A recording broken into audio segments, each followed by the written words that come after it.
How to measure our heart rate.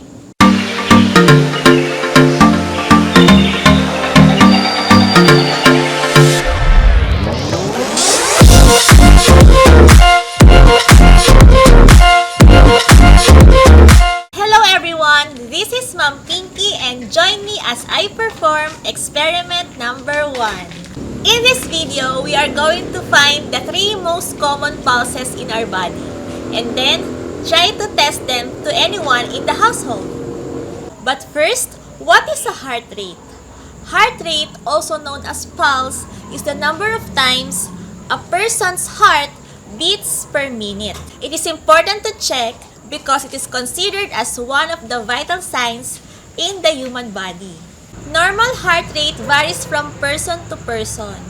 The speed of the heartbeat is different between children and adults, and also as a result of physical activities and emotional responses.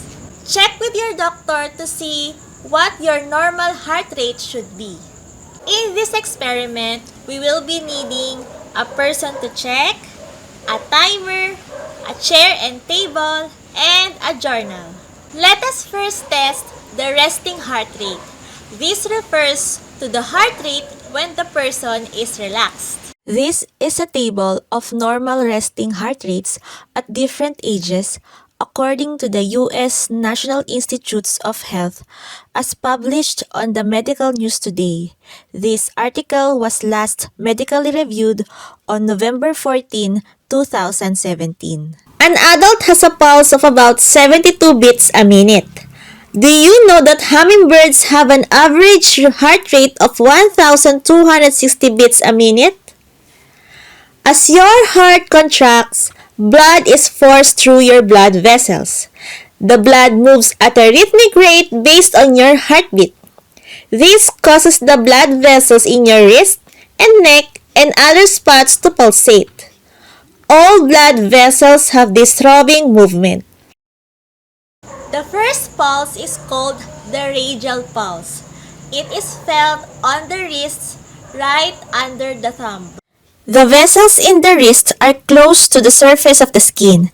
They are felt more easily. Place your pointer and middle fingers on the inside of the opposite wrist just below the thumb. Don't use your thumb to check the pulse, as the artery in your thumb can make it harder to count accurately. Once you can feel the pulse, count how many beats you feel in 15 seconds.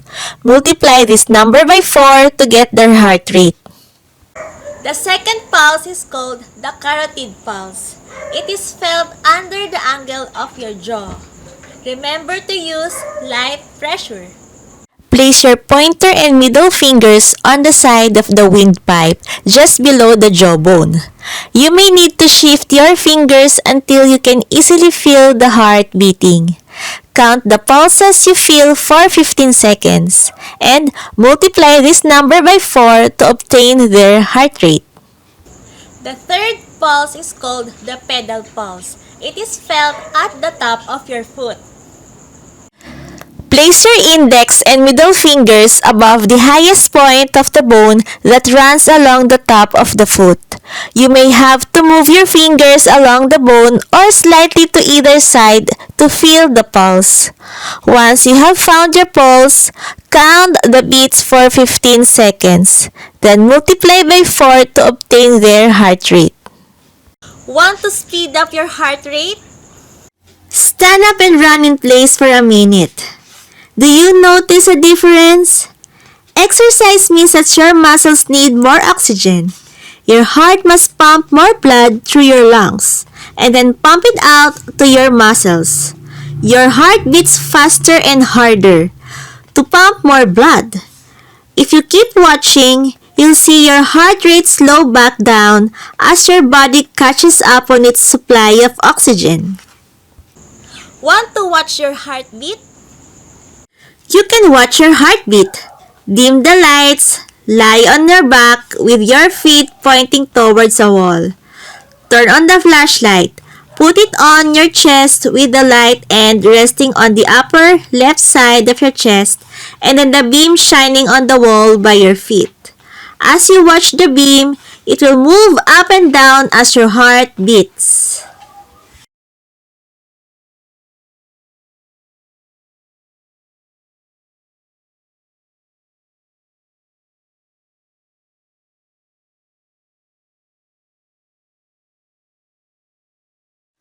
Wait, there's more! You could also download mobile applications that could help you count your heartbeat. Try to test their accuracy.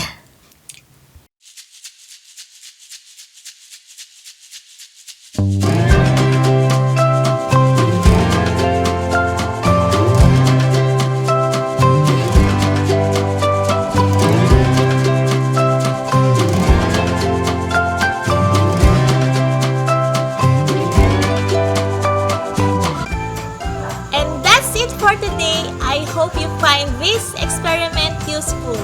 Remember to learn and subscribe to our laboratory channel. Love my world. Love. Bye!